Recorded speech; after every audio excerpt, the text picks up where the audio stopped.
प्यारे दोस्तों, total vacancy के यूट्यूब चैनल पर आप सभी का बहुत बहुत स्वागत है। आज के डेट में यानी कि 8 मार्च 2024 के डेट में बिहार स्वास्थ्य विभाग के माध्यम से कई सारे बड़े अपडेट जारी कर दिए गए हैं, जहां पर कि बीटीएससी एएनएम 10,000 शासनों की रिगार्डिंग में भी कई सारे अपडेट्स निकल कर आ रहे हैं। सम्राट चौधरी ने भी नर्सों को लेकर के एक बड़ा अपडेट दिया है, वो भी मैं आप लोगों को बताने वाला हूं। साथ में नई भर्ती की रिगार्डिंग भी कुछ अपडेट्स होंगे, तो वीडियो के लास्ट तक बने रहिएगा। साथ में जो भी स्टूडेंट्स इस चैनल पर नए आए हो, अभी तक चैनल को सब्सक्राइब नहीं किया है, चैनल को सब्सक्राइब करके बेल नोटिफिकेशन ऑल सेट कर लीजिएगा। और अब चलिए जानकारी के ऊपर चलते हैं। सबसे पहले अपडेट देने वाला हूं बीटीएससी एएनएम 10,000 शासनों के लिए।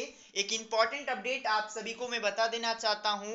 आपको पता होगा, पटना हाईकोर्ट के माध्यम से निर्देश आया था कि 2018 के नियमावली के अनुसार यहां पर बहाली को पूर्ति किया जाए, लेकिन बीटीएससी के द्वारा यहां पर एलपीए फाइल कर दिया गया है। एलपीए यानी कि यहां पर दोस्तों आप सभी का लेटर पेटेंट अपील यानी कि एलपीए फाइल किया गया है। एक तरीके से ये अपील किया गया है बीटीएससी के द्वारा हाई कोर्ट को कि एक बार फिर से इसे देखा जाए। और यहाँ पर आप कह सकते हो, जो यहाँ पर पहले के समय में एक जज के द्वारा जो फैसला दिया गया था, इस बार जो डबल बेंच है यानी कि एक से ज्यादा जज मिलकर ये फैसला देंगे। ये आप समझ लीजिए, एक तरीके से ये जो आप कह सकते हो मामला था, ये एक बार फिर से फ्रेश हो चुका है। अब क्या होगा क्या नहीं होगा अभी कहना मुश्किल है। जैसे ही कोई अपडेट आता है मैं आप सभी को अपडेट दे दूंगा कि किस आधार पे बहाली पूर्ति की जाएगी। लेकिन इससे स्पष्ट होता है कि सरकार की नीति है कि बहालियों में एग्जाम लिया जाए और जो क्वालिटी होती है नर्सेस की, वो क्वालिटी नर्सेस का चुना जाए। क्योंकि कल के डेट में आपको पता होगा, अंतर्राष्ट्रीय महिला दिवस के उपरांत पर भी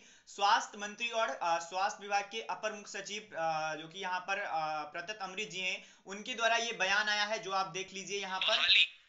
रिटन परीक्षा के आधार पर होगी, मतलब पढ़ाई पढ़ाई और पढ़ाई प्रोसेस से ये नर्सेस सेलेक्ट होकर आई हैं, ये निश्चित रूप से बढ़िया काम करेंगी। तो इससे यह स्पष्ट होता है कि स्वास्थ्य विभाग और जो स्वास्थ्य मंत्री हैं, उनकी मानसिकता यह है कि बहाली में एग्जाम कराया जाए। बाकी अब क्या निर्देश आता है वो हाई कोर्ट के बाद ही आप कह सकते हो। यहां पर भी अखबार में आप पढ़ सकते हो, नर्सों का कौशल नर्सों का कौशल बढ़ाएंगे ब्रांड बिहार। तो यहाँ पर बनाएंगे ब्रांड बिहार, जिसके बारे में बात किया गया है अंतर्राष्ट्रीय महिला दिवस के उपरांत में। यहाँ पर नीचे एक आपको जानकारी देखने को मिलेगा, यहाँ पर आप पढ़ सकते हो। यहाँ पर बताया गया है कि अब देश में नर्स और पैरामेडिकल स्टाफ नर्स की भर्ती में लिखित परीक्षा के आधार पर होगा। देखिए, एक चीज मैं आपको बताना चाहता हूं, जो भी अब आगे आने वाली बहाली होने वाला है, इस बहाली की रिगार्डिंग में कुछ नहीं कहूंगा, लेकिन चाहे वो एएनएम का आगे आने वाली वैकेंसी हो, जीएनएम के लिए वैकेंसी आप सभी को जल्द देखने को मिलने वाला है, चाहे वो कोई भी पैरामेडिकल का वैकेंसी हो, एक्सरे, ओटी, ईसीजी, कोई भी वैकेंसी हो, सभी में आप सभी को एग्जाम देखने को मिलेगा। ये बात एकदम कंफर्म कर दिया गया है। और भी कई सारे बड़े कदम उठाए गए हैं, मैं और बता देना चाहता हूं। अब जो भी मेडिकल जो भी कॉलेजेस होते हैं, नर्सिंग कॉलेजेस होते हैं, उसके लिए यहाँ पर ग्रेडिंग किया जाएगा। यानी कि जहां अच्छा पढ़ाई होगा उसे ए ग्रेडिंग से किया जाएगा, जहां उससे कुछ खराब होगा तो वहां पर बी होगा, और जहां पर ज्यादा खराब होगा उसे सी में ग्रेड में तब्दील किया जाएगा। जिससे कि जो भी स्टूडेंट्स होंगे वो अपना एडमिशन देख करके करा सकते हैं कि मुझे कौन से कॉलेजेस में पढ़ाई करना है, और जो सी ग्रेड में होगा वहां पर उस पर कार्रवाई भी करी जाएगी। बहुत सारे और भी बड़े वादे किए गए हैं कि यहाँ पर आप सभी का जो आप कह सकते हो, आप लोगों का जो पढ़ाई होता है उसे ऑनलाइन संचालित किया जाएगा। स्वास्थ्य विभाग की यहाँ पर करीबन 60% कर्मचारी महिलाएं हैं, उसके बारे में बात किया गया है। तो ये सभी अपडेट आप लोग पढ़ सकते हो। और यही अपडेट यहाँ पर भी है कि नर्सों को ब्रांड बिहार के रूप में किया जाएगा तैयार। यहाँ पर स्वास्थ्य मंत्री का ये बयान था कि केरला की जिस प्रकार से नर्सेज उनके पास अच्छे क्वालिटी होते हैं, वो अच्छे से सभी कार्य कर पाते हैं, लगभग आप कहिए तो डॉक्टर से कम नहीं होते हैं, तो उनका यही कहना है कि नर्सेज को भी बिहार में ऐसा तैयार किया जाएगा।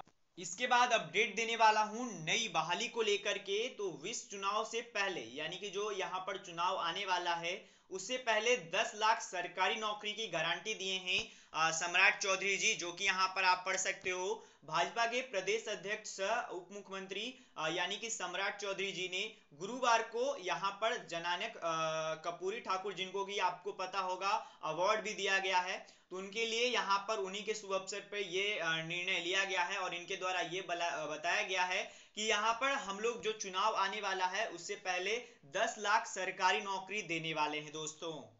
और एक अंतिम में आप सभी को बहाली का नोटिफिकेशन बता देना चाहते हैं, जो कि टीएमसी के माध्यम से जारी किया गया है और ये वैकेंसी वॉक इंटरव्यू होने वाला है, जहां पर कि ये वैकेंसी बिहार की ही है, मुजफ्फरपुर बिहार की वैकेंसी है। आप सभी देख सकते हो कई सारे विभिन्न पद यहाँ पर हैं, टीचिंग और नॉन टीचिंग यानी कि पैरामेडिकल और नॉन पैरामेडिकल दोनों के यहाँ पर पद हैं। टेक्नीशियंस के लिए ज़्यादातर ये वैकेंसी जारी किया गया है विभिन्न डिपार्टमेंटों में।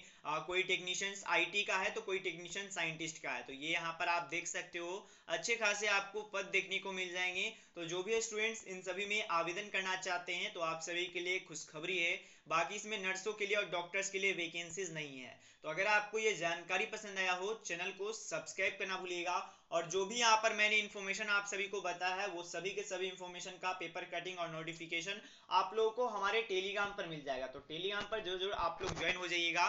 धन्यवाद दोस्तों वीडियो देखने के लिए। मिलते दोस्तों कोई में, तब तक के लिए गुड बाय, जय हिंद, जय भारत, वंदे मातरम, थैंक यू।